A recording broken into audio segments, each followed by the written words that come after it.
Hello, everyone. Welcome to another episode of Optimize the Prime Podcast. I am your co-host, Laziena, and with me is my good friend and my co-host, Nashid.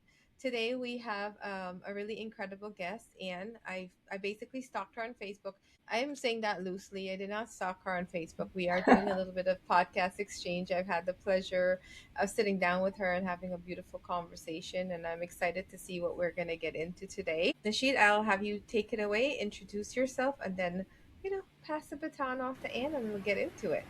Thanks, Laziena. Annie, both work, just not Anna. So wherever you are now, and we are like waiting for an exciting stories from you. And before we start the podcast, Laziena was telling me about you and others, and you guys are exchanging the podcast, and you know about that. And so I'm based in Bangladesh. So just like what I said is like we start the podcast in Saturday night and in the Sunday morning. So we put a lot of efforts with this podcast, and looking forward to have one.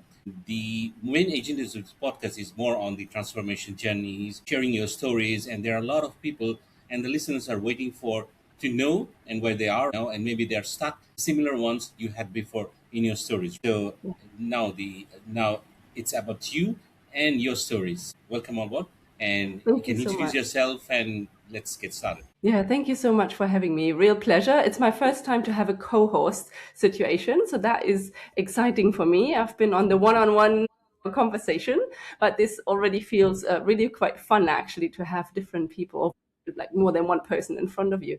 But yeah, so I'm Anne Rajoo. I'm originally from Germany, but left Germany many, many years ago, straight after university, and wanted to travel the world and got as far as Mauritius, where I now live. And I've been living here for 10 years. And obviously, everybody always wants to know, how did you end up there? And I ended up here because I met the man of my life. I met him back in London. We got married, and then we felt like London was not the place where we wanted to raise a family and all of that. And we decided to move to Mauritius, and that's now 10 years ago. I cannot believe it. It's this month was the anniversary. And yeah, it's really become home. And it's been a big part of my transformation, I think. It's really probably been this like shift from, where I come from and where I grew up to a different culture, a different pace of life. And I now work as a productivity mentor where I help mostly women, but also men, and smaller to medium sized teams to be productive, but not in the sense of grinding and working more and working harder and putting more tools and, this more concept or the, like mentality that we have adopted in many of the Western countries in particular. But even in a beautiful island like Mauritius, it's there, this mindset of achieving output and all of that. And I'm trying to counter that in the way that, yes, that matters, but how we feel in the process also matters, because at the end of the day, it's a hopefully long life and it's a long game. And if we keep grinding, we eventually reach burnout. I've burned out several times in my journey, which is why I'm doing what I'm doing. And it's not sustainable. Yeah, so I think this is the quick intro so people get a bit of an idea who I am and what I do. And then let's see where else you want to take the conversation. Yeah, I mean, I know when you and I spoke, we were talking about productivity. And what I appreciate about what you teach about productivity, it's not so much of a grind culture or a hustle culture. It is, what does productivity even mean in the softer lens of it? And that really resonate with me because I'm in a point in my life now where I know I understand the dream, I know what the goals are, and now it's time to get there. It took a lot for me to even get there, and that itself is a journey. So now life is saying, okay, well, it's not a destination, it is a journey. I feel like the way that I understood productivity from you is to being intentional with it and understand what is underneath it so that we can amplify it. And I think we kind of talked a little bit about how rock bottom plays a big important factor in that. I will say for me, this is my fourth time rebuilding Mm. my life. And I had to hit rock bottom in order to rebuild. And how much of that is like in a project, in writing a book, in writing a paper, Yes, in running a business, in running a team. There's so many absolutely. and of course I could go further into my development of a team building activity for productivity as well. So there's so much juiciness that you have covered in just our conversation. So I want to open that up to our audience. Let's talk about what happened in your life before things reached that breaking point. And let's also talk about, well, first, I would say, what does productivity mean to you, and what was happening in your life that made you reach that breaking point to understand productivity in this way? Yeah. Well, what productivity used to mean to me was really working hard. So I grew up in East Germany, middle class parents, both working. Eventually, my dad went from the army into business after Germany got reunited, all of that, and was working 7 days a week. We had our first family vacation when I was 16. So I was surrounded by this message of like, if you want to succeed, you've got to work hard. And that's what I was doing. I also was surrounded by the message of like, you are a young, independent, strong woman. You can do anything and everything you want. You can have a family, you can have a career, you can be an athlete, whatever you want to be. And that was the messaging, and that's what I was trying to do for most of my sort of like the adult life, until several breaking points came. But I think the one I'm going to speak today, which was probably the most pivotal in my business journey, then got me to the point where I questioned everything of like, who says that I have to work that way? Who says life needs to look a certain way? Who says I need to have all these things that I maybe at some point thought I would have, but maybe don't really want anymore? And what does it mean to actually really just have a very simple, grounded, and joyful life where I prioritize my family and I still earn some money along the way, and I want to make impact too? And that is definitely one of the things that maybe we can, scratch on that a little bit later. One of the challenges in my business was earning income, but also making impact. And I think this is something that can be really quite challenging. Yeah, like just for so many people. But turning it around back to this sort of rock bottom moment that I wanted to share with you is all that hard work. I eventually ended up being a freelance virtual assistant because I didn't have a job just before COVID. The company I was working for, they had difficulties. They had to let me go. And I thought in a couple of months, I will go and find a new job. That was just before Christmas and after I had my second child. So I was like, yay, I'll have, some more maternity leave. Cool. And in the new year, I'll go and find a new job.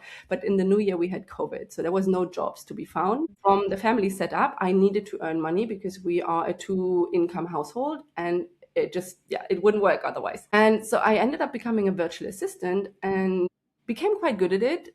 Really quite quickly made up my income that I was making in my job, and all seemed fine. But deep down, it just wasn't fulfilling me. It wasn't the thing I wanted to do. It was just born out of necessity. And so I had several attempts where I tried to change my business into something that I was passionate about, because I'm the kind of person, if I don't feel passionate, I feel bored, I don't feel motivated, I feel like resentful towards clients giving me that sort of work that I don't enjoy, which is also part of what I teach nowadays, is like really focusing on the work that you enjoy doing and try not to do all the other bits and pieces. Delegate them, get rid of it, find a tool that can do that for you so that you really only work in this zone of genius or this flow state if you can. But yeah, so I tried to pivot, and it didn't work out too well. So I ended up in quite a difficult financial situation, quite challenging to maneuver that with my husband. That really like crying on the floor, like really just questioning myself moment was when literally I had to go and pick up my children. My tank was empty. I had no money in my bank account, and I went into their little piggy banks to take out coins to actually be able to pick them up from school. So it really felt like devastating, and was like, what am I even doing here? Why am I trying to keep building a business and it's not working? I'm not making an income. I could go back to being a VA, but I don't like it. I don't want to be a VA. I want to be that other thing. My husband hated the other thing because he felt I was working really hard. I was just grinding and just pushing because somehow I needed to figure this out, because I wasn't willing to let go of this other idea. And in that moment, I was just like, what do I do? What do I really do? And eventually I went back to becoming a VA because I needed financial support. But in that time, I think it just really shifted as well for myself in terms of, hold on, you are a strong, independent woman. You can figure this out. But if you want to figure this out, you need to do it honestly and really look inside. And what do you want? What do you want? Who are you? Who are the people you want to attract? because we attract, like we attract what we are. And so I had lots of clients who, for example, would expect really hard work for, little money sort of thing. They would expect like really fast turnaround times. They would expect me answering WhatsApp messages any time of the day. And all of that I didn't want, but I was doing it. So my clients were also sort of doing that and expecting that from me. And yeah, so like long story short, I tried to keep it short. Really, it was looking inwards and understanding, okay, what am I actually doing? What is this pattern that I've learned that I think is productive, but clearly it wasn't producing the outcome. And that's really that moment was like, oh, wow, like something needs to change. And that's when I then slowly, really slowly, and it took me quite a while, yeah, came up with the idea of peaceful productivity, because at the end of the day, that's what was missing. It was all stress. It was all pushing and grinding and pulling and just being desperate, like just really wanting something, but just having very wrong energy in it as well. And the peace was the missing puzzle. So now I Yeah. teach peaceful productivity. I really like that because, everything has happened and everything feels as you're describing it, right? I'm putting myself in this situation. I've been there. I know how it feels, and I'm putting myself in the situation, and I'm like, man, what you're saying is that in that moment, it wasn't just that it wasn't that productivity alone would not be able to solve all of this. It was something No. that you needed to go inwards and needed to come from within you. So it was like a call for you to go find Anne. It was a call Yeah. for Anne to return to herself. Can you share a little bit of what that feels like for you? Yeah, I think that it's really well said in terms of the one thing I knew I was really good at is being productive, the doing of things. The thing I wasn't good at was the being and being, being really aware of myself and being in just even just being like physically content, somewhere grounded. I was always on the go, always thinking of the next thing, always trying to fix something, do something in business and in family, really the person who holds everything together. But obviously that was just not possible, and it made me feel really resentful towards that beautiful life that I had built, but that just Yeah. felt like a cage and a really hard job. And I was like, that it can't be that hard, it shouldn't be that hard. And yeah, and it really came back to connecting with who I am and what I really want. And like I said, it's the impact. It's really, I feel very connected to women in general, because I do believe we are amazing creatures and we do carry a lot in this world. And my family, this island that is just so beautiful, and I'm so blessed to be here. And then obviously trying to really just create that life that this is not about more all the time. I'm, feeling very content with the material things I have, content with that small business, not chasing 7, 8, 10 figures, whatever, like all these messages that we get. Yes, of course, it would be great to have that in my bank account, I'll be honest, but it's at the same time not really what I want to build. I want to have something that feels good, that sustains my family, that creates impact, and that were all the values that I've always carried with myself, but that just got forgotten over the years because, like I said, it was always fast paced. It was always to do something. And yeah, I dug into sort of like the leadership, the podcast, for example. There was a lot of fear about speaking that I had carried from childhood trauma in school, bullying, and all of that. But the podcast was in there, like in my heart. It was there for years, and I wasn't able to do it because there was a lot of fear, and overcoming that fear and just feeling so aligned and connected to myself, then that I could just do it. And now it's, my best thing, my favorite thing to do. Yeah, it was really this reconnecting journey with myself. So Yeah. you find out that the productivity alone cannot solve any problem. So you found out this the peace productivity, which really healed you and find your niche or find the one you're looking for. But to the audience, probably you need to, can you just maybe highlights more on the peace productivity, what you mean by, and if anyone is like thinking, okay, I am doing some productive work or I'm searching for the productivity, but they're stuck in one situations that the productivity is not the only one who is solving Yeah. the problems, Yeah. and they were stuck with the other ones, like how to solve it, and maybe the relationship with this productivity, that Yeah. change yourself. So Yeah. coming back to the questions and everything, what I found is something like, yeah, for myself is like the one you were sharing your stories. Like there were times when we found that the money is not the only thing we chase. Maybe there Mm. are some other things, or maybe it's there are the crisis of the money is there. Like as you said, like you are taking your kids with the coins and everything. And during my entrepreneurship life, I found that yeah, there are sometimes money is the only factors that creates a big hype and everything. But at the end of the Yeah. day, if you look down and see yourself like, okay, I'm happy with my good health, with my good kids, Yeah. and with the natures and surroundings as well. Absolutely. So that really gave you a lot of productivity. And I have been also working with one of the climate change foundation called Afroclimate, which is based in Mhm. Mauritius. And so Oh, I cool. am yeah, and I found the people in Mauritius is very cool and calm with the natures and everything, and they're always calm and cool. Where the ones we are like here is like always thinking something and everything. So we found that there are a lot of things like the mountain, the seas, the weather really cool you and calm and everything. So Yeah. coming back to that is like you said about the productivity, peace and productivity, like how you refer it and what are the additional things that Yeah. creates the life you choose and the one you transform right now Yeah, from the yeah. past. Thank you. Thank you. Yeah, I think definitely I love that you mentioned the nature. That's definitely been something for me that is so grounding to go out in nature and just enjoy that more because we are so focused to screens and technology and we don't see the beauty in the world anymore. And yeah, for me, peaceful productivity. So I've created the peace framework, which basically is the word peace. And then you break it down for the P is prioritize with purpose. So you've got to, like what I described, like sort of the journey to yourself, understand your values and then prioritize those values and understand why are you doing the things that you're doing and what's the purpose connected to your values and the bigger picture.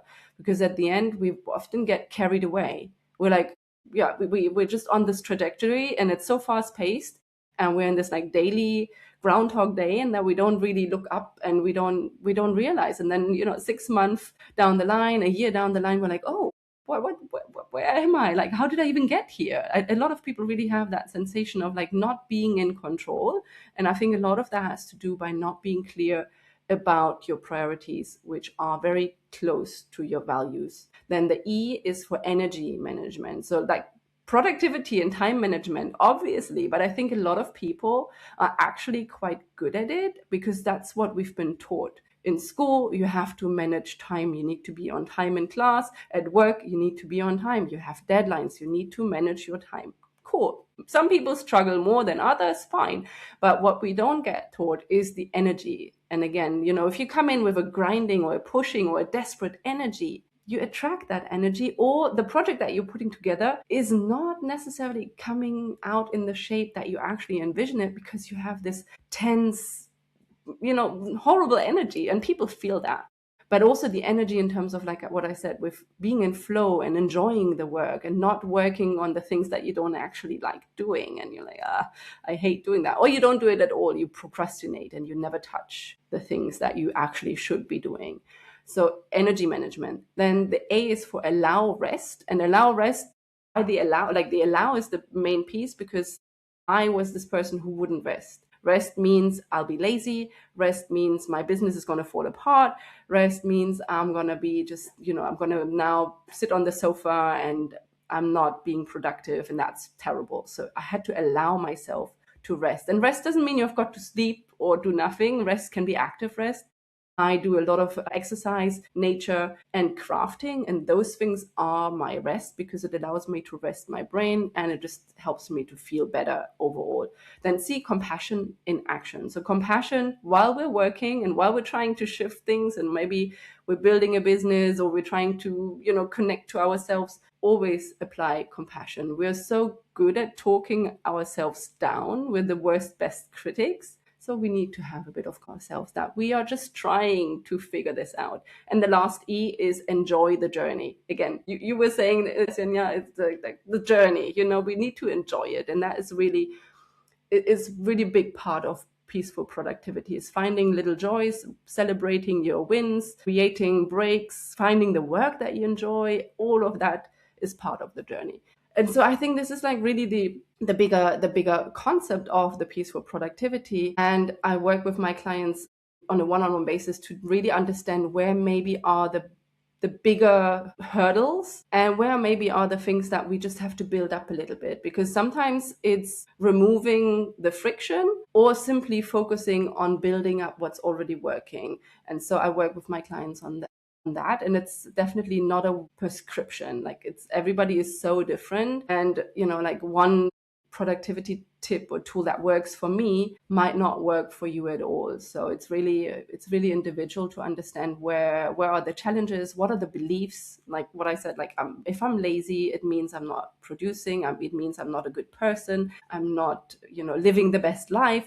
It's all these beliefs that we carry, and they really come into our work and how we see productivity and how we actually work on a daily basis. So yeah, I hope that answers your question. Absolutely right. It's more on the piece and the framework, like the ones you were sharing and others. And coming back to the productivity part of time, right? So let's say someone is suggesting, like you are suggesting your clients with the piece framework, right? Okay, and they just adjust with the piece frameworks and they just line with the framework. But there are a couple of people, right, who already have their own framework, maybe, but they found out that they are not growing with these P productivities Mhm. and maybe the ones and everything. So what would be your suggestions, right? Like that they are following the time, they're following the, but something need to be adjusted. Maybe Yeah, something is it's they're adjusting the time, maybe the business, or there are a lot of people. We always talk about like the entrepreneurship journeys, finding our people's money and yeah, everything. But there are a lot of people who are having the comfort zones in the life, 9 to 5 jobs and others, but still they are not finding the productivity.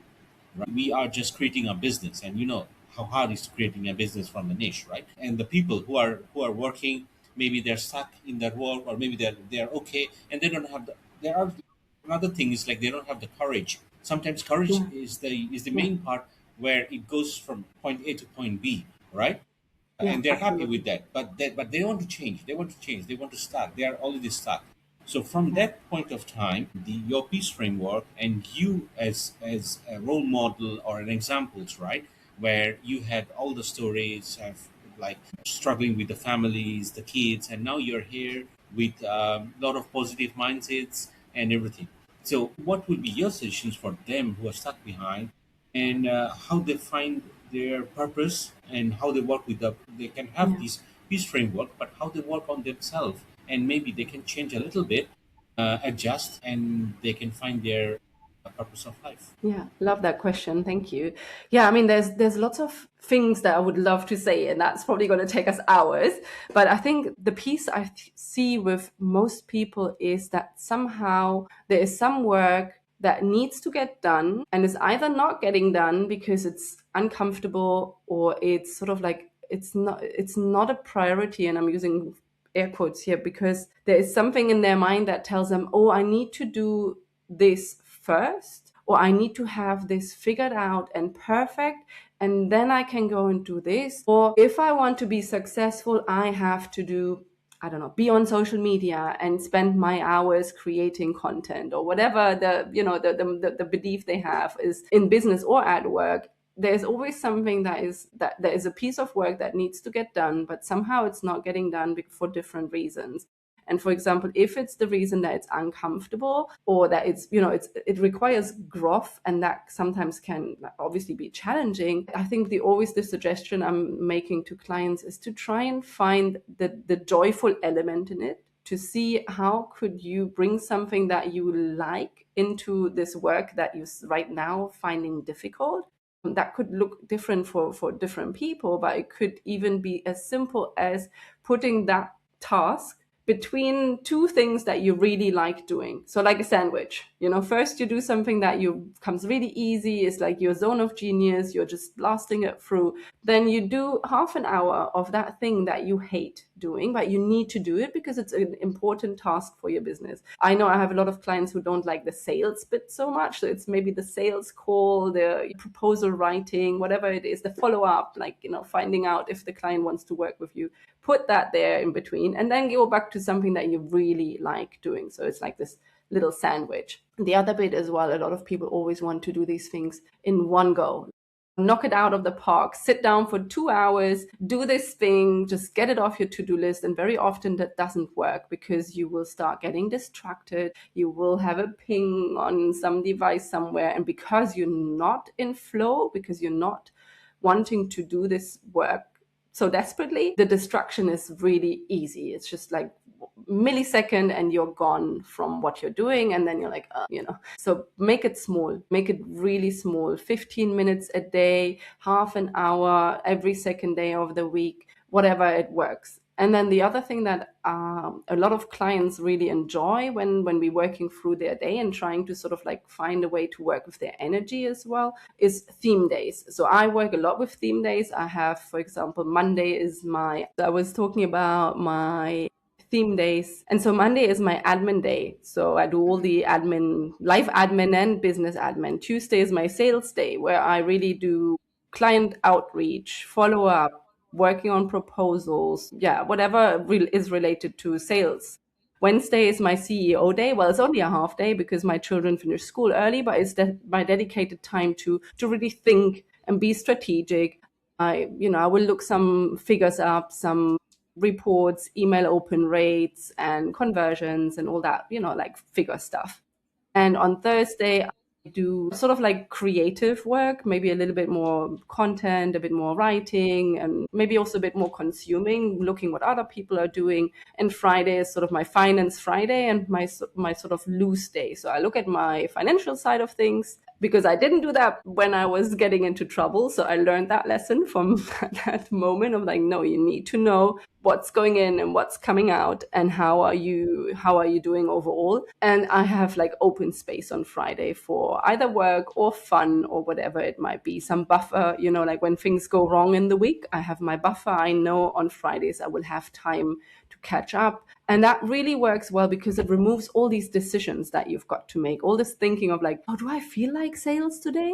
Do I want to call that client? Oh yeah, I know I need to look at my email open rates, but not today. But if you have these containers, you're automatically like, exactly, okay, this is the kind of work I'm supposed to do today. And you don't have to really make the decision, because one of the reasons I think why we are often exhausted is we have to make decisions all day long for everything. It's like, do I work today or not? Do I wake up on time? Do I snooze?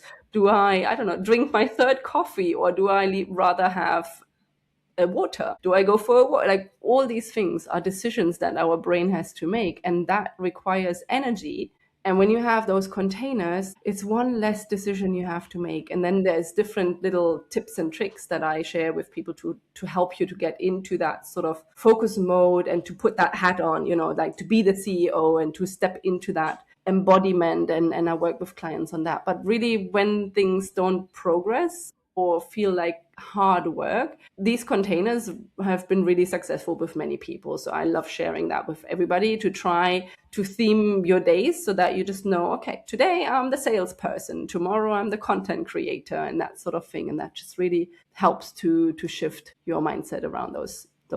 Agree with that. I think it's very important to have yourself set up in a way. Like, we spoke to another girl who were talking about burnout one time, and she was like, for a woman, for example, if you know that your cycle is going to be a certain day Yeah, of the week, certain time of the month, and you know that you need extra care, schedule your admin tasks, schedule your things that are going to be less time consuming, so you could give yourself exactly. that rest and that break. I like the way that you broke it down too, because it does put the right things in the right place so that you don't end up doing that burnout. Because that's what I was feeling this week. I mean, it was one of those things where, okay, I have a lot of tasks, and I recognize the amount of tasks that I have. I'm like, okay, I need to come up with a plan.